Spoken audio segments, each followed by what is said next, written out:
touch the sound of silence. And in the naked light I saw 10,000 people, maybe.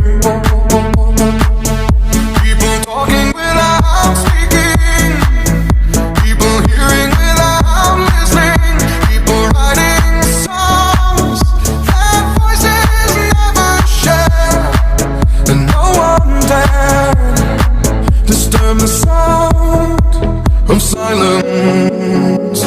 Fool said, you do not know. Silence like a cancer grows.